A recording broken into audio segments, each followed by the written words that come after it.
We will argue until the last possible moment against the so-called repower package. We're going to do our best next week as well, as the Council of the Energy Ministers will gather on Monday.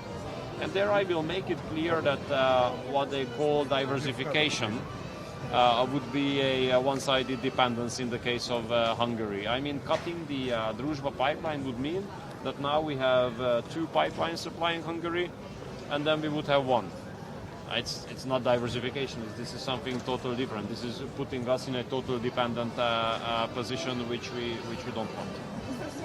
Why it is important for you to be here at Russian energy? Look, I always believe in diplomacy and dialogue.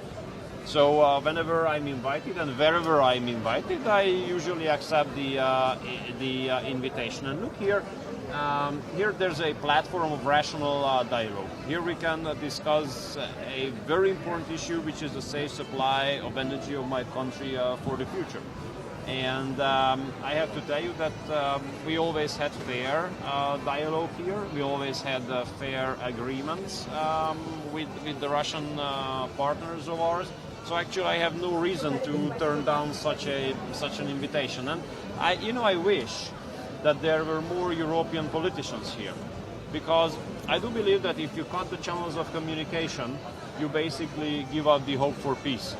And restoring and maintaining the channels of diplomacy and communication will bring us much closer to peaceful solutions of wars and armed conflicts. So I always insisted on keeping the channels of communication with Russia open, and I'm so happy that the President of the United States believes in the same thing. We are very thankful to President Trump for all his efforts in order to make peace.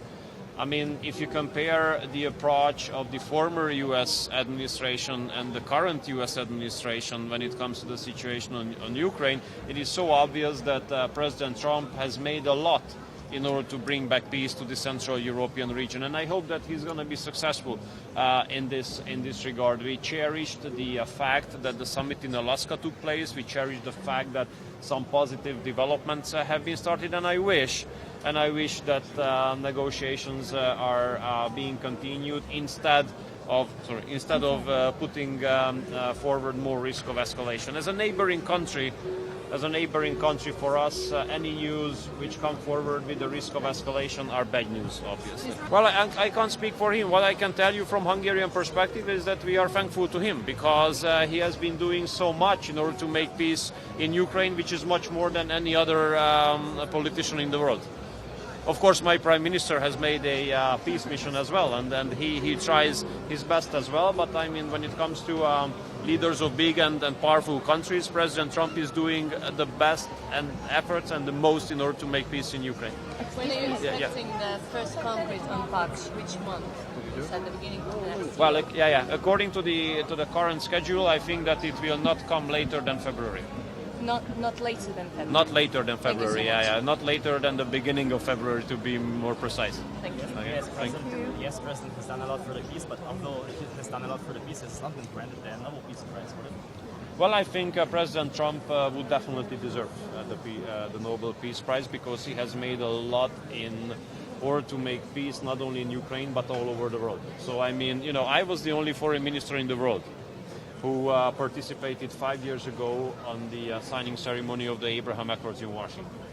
And the Abraham Accords was the first realistic hope, the first solution bringing forward realistic hope when it comes to giving back the right of peaceful and safe life to the peoples in the Middle East.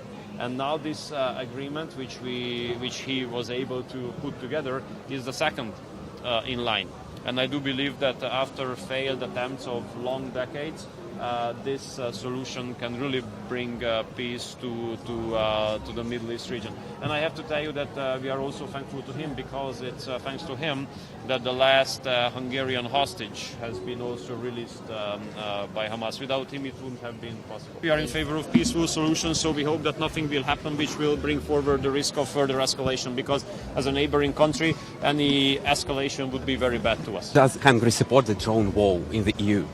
Well, we do our best in order to ensure our security, and we are ready to discuss any proposals which are on the table. Well, I do hope that the future of global economy is not be characterized by tariffs and restrictive measures. You see that President Trump is a deal maker, so I hope that negotiations will be continued about a more rational kind of economic cooperation, and I hope that President Trump can make deals with the Russians, and he can make deals with the Chinese as well. Because if he makes those deals, then the whole global economic system would operate in a much more favorable way. Let's put it this way. I regret to say, but my European brothers are really going crazy when it comes to energy. Even basic definitions have to be clarified. For us Hungarians, supply of energy will never be an issue of politics or ideology. And we will always stick to our sovereign right to put together our national energy mix in a way that is being helpful to our country. And we will never let anyone to put pressure on us to decide against our safety of supply. Currently, with our national energy mix, we are safe. When it comes to gas, we have a long-term contract with Gazprom, but we definitely do buy gas from other sources as well. From Turkey, we are the first non-neighboring country to Turkey which buys Turkish gas. We are buying gas from Azerbaijan. We are buying gas through the LNG port in Croatia, and we are going to buy gas from ENGIE and Shell as well, based on long-term contracts we just signed. But, physically speaking, if we are being cut from the Russian gas source, the remaining infrastructure will not be able to supply the country. So currently we have a diversified system. But now we are being pushed into another situation where we would be totally dependent. And this is something that we will never let happen. If Turkish stream is being phased out from our gas supply, physically the remaining infrastructure cannot supply the country. If oil pipeline Druzhba is being phased out, the remaining infrastructure cannot supply the country. This is so simple, no rocket science, physics, mathematics and experience. So currently with the Russian, Croatian, Turkish, Azeri, French, Dutch, American energy sources, we are fine. My question is why we would phase any of these out from our national energy mix. Why? You know, those who want us to cut the Russian oil supplies argue based on the argument of diversification. But come on, how can you call cutting yourself from one source as a diversification? Currently, there are 2 oil pipelines leading to Hungary. Brussels wants us to cut one of the 2 under the phenomenon of diversification. But how can you call cutting one of the 2 pipelines leading to your country diversification? How can you consider having 1 pipeline than 2 safer? This is insane. This is scandal, you know, and this is total lack of logic. And I want to say that we really cherish our cooperation with our Russian partners and colleagues on the field of energy. Why? Because of our experience. We have never been let down. The deliveries have always arrived. When we needed more, we got more. When we needed less, we got less. Contracts were always respected. And my question is only why we should cut this relationship. So, when it comes to the decisions of energy supplies regarding Hungary, only one thing matters.